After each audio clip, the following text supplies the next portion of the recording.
as isini asii waliin geenyee jirra. Kana booda aangoonis humninis kan qeerooti. Daawwii Ibsaa ta'ee, Araarsoo Biqilaa ta'ee, Atoomsaa ta'ee, qabsoo nuti kana booda hoogganummaas qeeroof kenninee jira.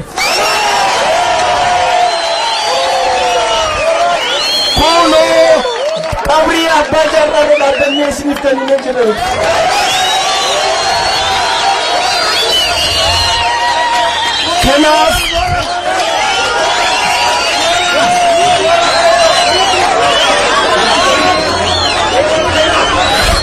Kanaaf maayireetti dhaamsa biraa isiniin qabanii nuti kana booda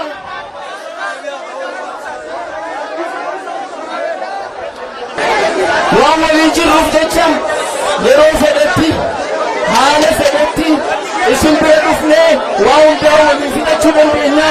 Isin waliin jirraa kana booda hin sobaminaa, olola fudhatinaa, wal dhagayaa, wal jala deemaa, tokkoomaa. Akkuma diinni ammaan dura olola nurratti oofaa jiru Oromoo wal jala deemtu, Oromoo wal hin dhageessu hin dhugoomsina. Dhugoomsuun qabnu. Oromoo kana booda abbaa fedhe caala. Oromoon har'aan tana hunda caalee jira. Beekumsaanis, lolaanis, dandeettii gosa fedheenu abbaa fedhe caala. Osoo dandeettii fi uumaa dandeettii haala beekumsa akkasii qabnu ammoo nuti wal keessatti deebinee abadan abbaan nu keessa deemee walitti nu naqu ifirraa dhorkuu qabna jechuudha. Isa kana qofa isinitti dhaammannaa. Fayyaa ta'aa, nu jiraadhaa, waliin jiraannaa. Oromiyaan ni bilisoomti. Abbaa ofii jaarraa abbaa gadaa adda baasuun hin danda'amu. Fayyaa ta'aa jiraadhaa.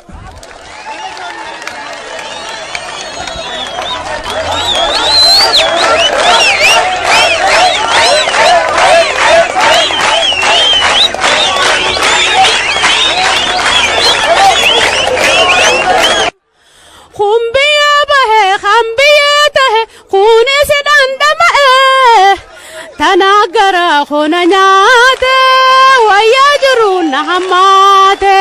Tanagara khona nyaate wayya jiru na hamate.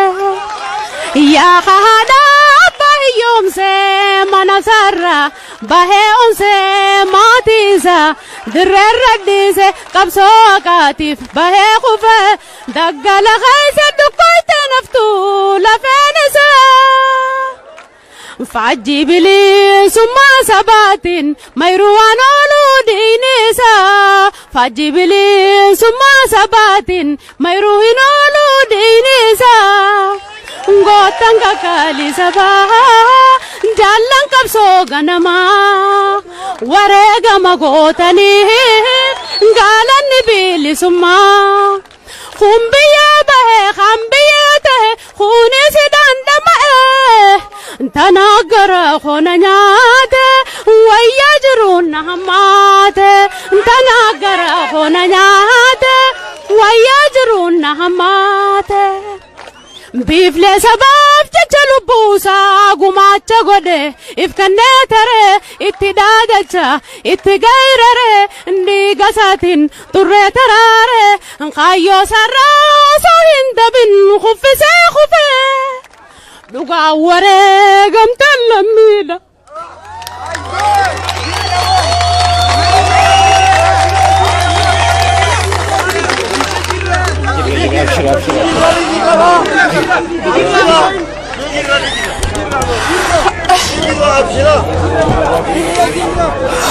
Galatoma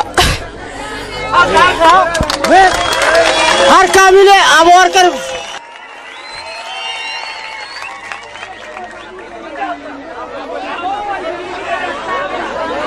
ya warabo guyya hiwartu darabo ya dargiyatin debitu fafafu Oromo ni mota kafu bariye fakati amao ya keiro ni mota dugafu bariye fakati amao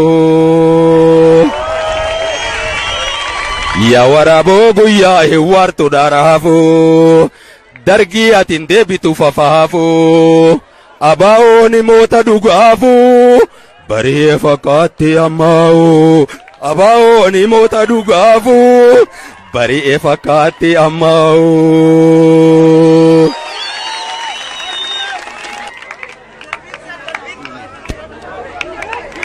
Akkaan qabneen nu duulee keenyaa wajjin uttumsee akkaan qabneen nu duulee keenyaa wajjin uttumsee numa waliin cabsanii nu gabroonfatanii Oromoo dhiisaa ifi fidduulaa maa waliin cabsanii nu gabroonfatanii Oromoo dhiisaa ifi fidduulaa.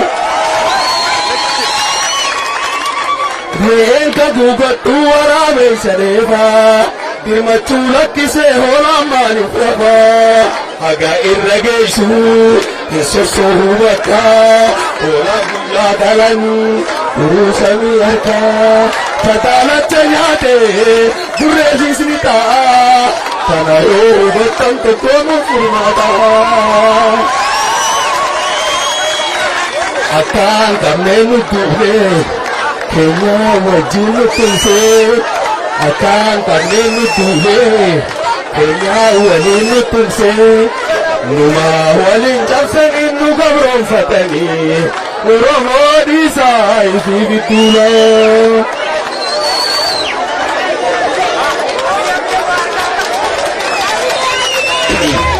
Waraabirraa wayyaan halkan si bobba'aa waraabirraa wayyaan halkan si bobba'aa eessituun baataa manni sirraataa ibiddaatu hamaa kan halkanii guyyaa kan si jala seenuu garaa fi allayyaa nu waliif dirbanne yoo dhaabsinee malee sanyii Oromoodhaan lakkisuu tokkollee nu waliif dirbanne yoo dhaabsinee malee sanyii Oromoodhaan lakkisuu tokkollee nu waliif dirbanne yoo dhaabsinee malee sanyii Oromoodhaan lakkisuu tokkollee.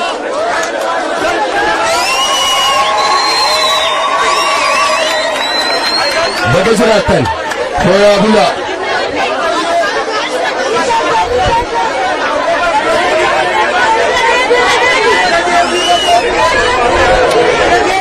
Roobi jettanii yoo galaanni nu fuudhee hoo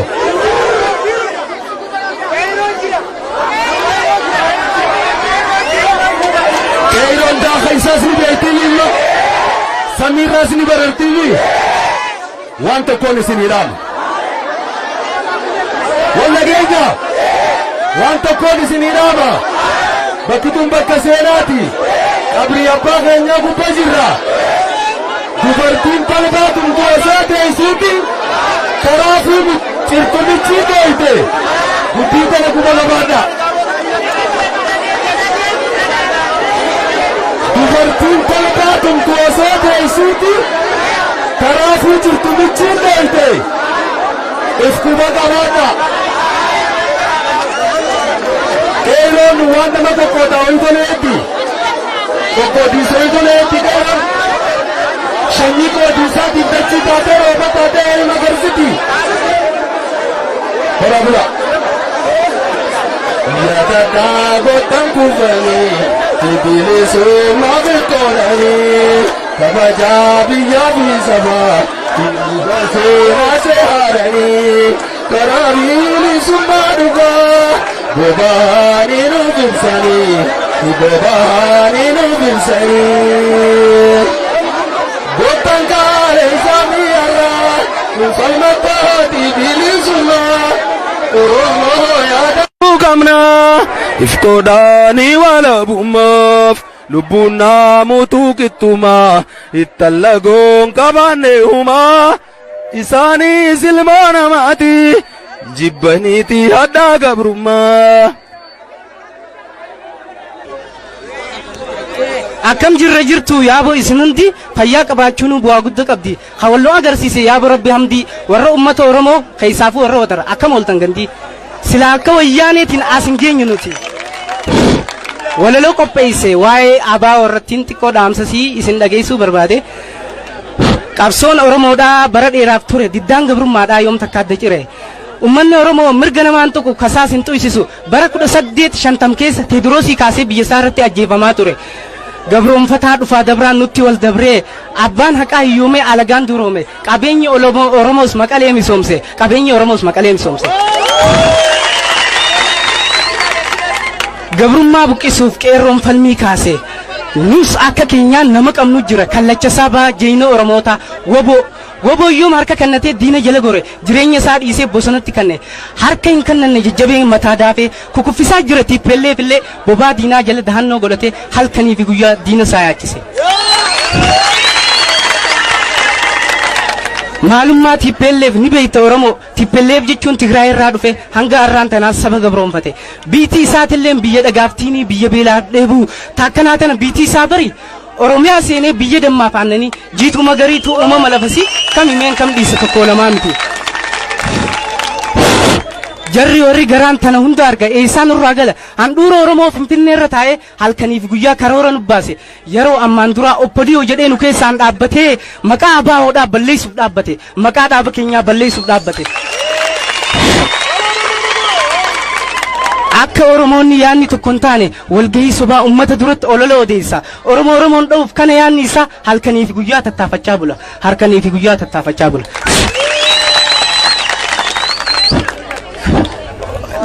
Abaaoo dhaaba koo isa abdiin Oromoota sabaaf quuqamuudhaan eenyu si qixxaata bara 1970moota xiinxala jabaallaalee rakkina uummata kan sabarra jiru gabrummaa ulfaataa hundeedhaan buqqisuuf fiduudhaaf furmaata falmachuu jalqabee abaawoon baafatee sagantaa mirga abbaa biyyummaa kan diinni nu mulqe qabsoodhaan deebisuuf warri dirree falmii dhaqe jaallan qabsoo bilisummaa dhiiga isaanii abuuqe ibidda rasaasa wayyaanii foon isaanii baqe miseensota abaawooti urgiileen Oromummaa warri qabsiisan qaanqee miseensota wabooti ambaasaadaronni eenyummaa warri qabsiisan qaanqee. Abaawo sabaaf quuqamuudhaan eenyu si qixxaata isaa xurree bilisummaa sagalee nuusaaqe onnee Oromoo qirqirsee madaasaa tuttuqee akka sabni falmata of baree dammaqee waaroo laga daandummaa sammuu keessaa haqee xurii nafxanyaatii sammuu keessaa dhiqee saba gargar cite fidee waliin tuqee akka wal jaalatu summii jidduu haqe. Seenaa Oromoo dabdi diriirsee qajeelchee maqaa Oromoo xuraa'ee qulqulleessee bareechee qabsoo bilisummaa eenyummaa rogoon daambilcheessee jiruuf jireenya Oromoo dhabamarraa oolche jiruuf jireenya Oromoo dhabamarraa oolche. Dhugaadhaan hojjete abaawoon seenaa caalu farreen qabsoo Oromoo dhiiga gootaan marge kunoo arraan tana lalisee dagaagee firii fi bu'aa isaa sabni ijaan argee addunyaanis nu hordofaa jira gurra isaa nuuf ergee addunyaanis nu hordofaa jira gurra isaa nuuf erge. Dhugaadhaan hojjete abaawoon seenaa caalu farreen qabsoo keenya dhugaa kana haalu dhaaba murannoodhaan biyyaaf sabaan lolu maqaa balleessanii irratti olalu yeroo adda addaas kan qabsoo kana sakaalu gantootuma sabaati warri garaan bulu gantootuma sabaati warri garaan bulu. Hojjetaniin beekan wanta sabaaf tolu qabsoo Oromoo diinaa wajjin duulu abaawoo masaanuu godhatanii firoonfatanii alagaa halaala dhaabbatanii nutti darbatan dhagaa afaanuma qofaan waan tokkummaa minnaagaa harka lafa jalaatiin garuu gurmuu dhaabaa diigaa warraaqsa Oromoo godhataniituma dhugaa miidiyaan lallaban banatanii laagaa akka ajaa'ibaa ho'isanii afuufaa jiran faaggaa. Garuu eenyutu bilisummaa Oromoof lafee cabsee dhiige eenyutu bolola aangoo felee gadi fiige ummanni Oromoo tolchee beeka dhugaa. Waan qotiyyoon qotteen harreen gurra harkatte Oromoon beektaa mammaaksaan duruu dubbifte qabsoo goonni qabsaataa irratti lol'ee lafeen goota baay'een irratti daaree wareega ulfaataa woboo fi qeerroon asiin ga'e eenyulleen abbaatti hin ta'u har'a lafaa ka'e.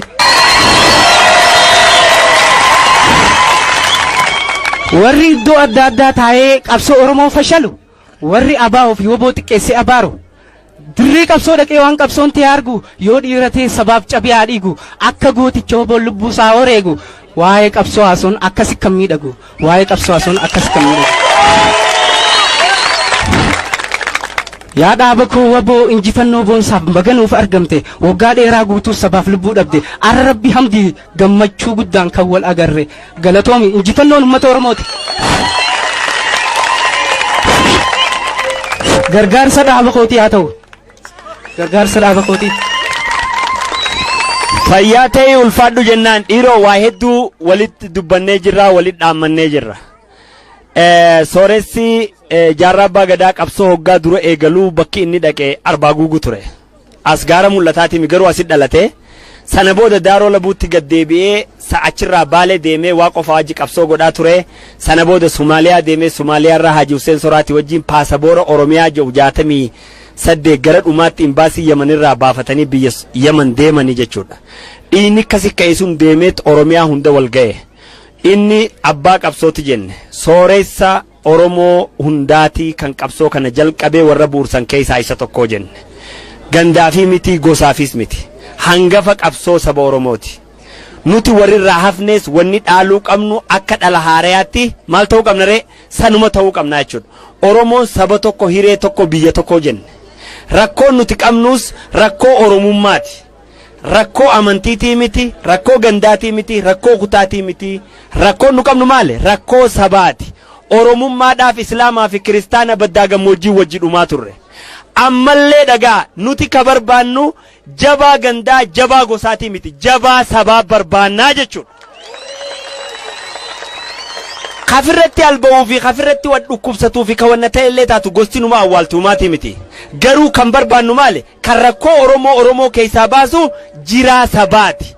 Jiraa sabaa akkamittiif keessaa of baafnee saba dura oofnee bakka kana buufnaadha kan nu yaaduu qabnu. Kanaaf gartee qabsoon Oromootii fi sabboonummaa sadarkaan isin irra jirtu sadarkaa sabaati jechuudha. Sadarkaa kanarraa wanni gad deebisu hin jiru. Kanarratti walaaquu bagabaannu qabsoon teessanii gaafatamni keessanii harka wal qabadhaa qabsoo itti buufnaa fayyaataa ulfaadhaa jiraadhaa isiniin jennaa jechuudha. Suuta nagaan gala.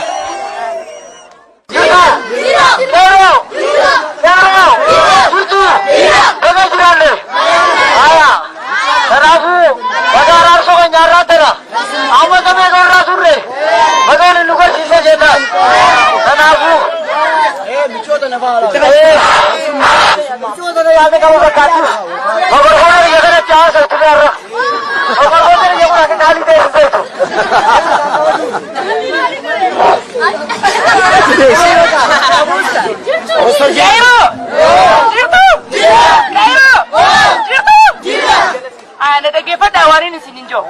Guyyaan irraa guyyaan kaarra dhalatanitti isaaba. Guyyaa gammachuu, guyyaa jaalalaa. Kunun guyyaa jaalalaa, guyyaa gammachuu haya. Rabbiin umrii kuma nuuf hunda. Karaanu guba.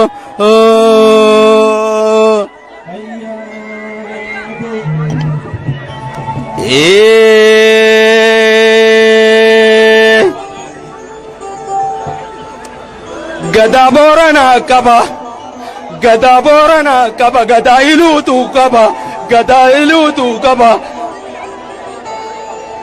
Gada ilutu kaba, Kabaja jimmatu kaba.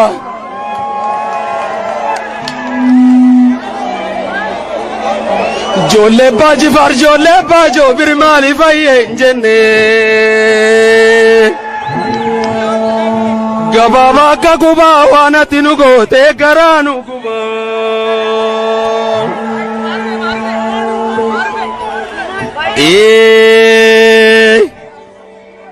Afaan dura jijjiirani dachi dura murani hija Oromoo walloo qaba.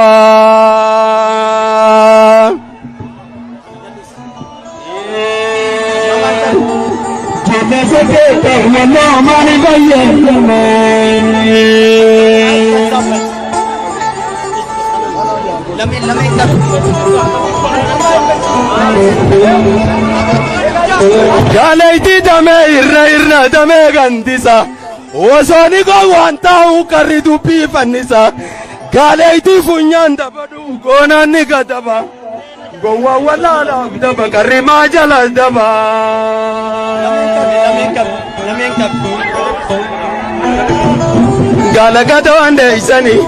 galagado ande isani gowa umambe nabi yormange isani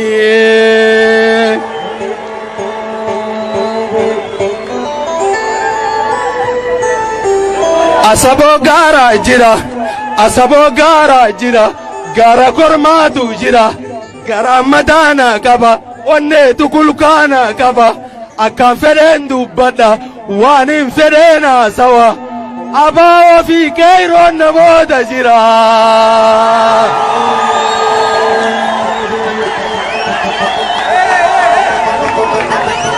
Asaboo gaara jira, gaarammoo kormaatu jira. Garammadana kaba, onne kulkaana kaba. Akka fedhen dubbadha, waan hin fedheen sawa. Abaa fi qeeroon namoota jira.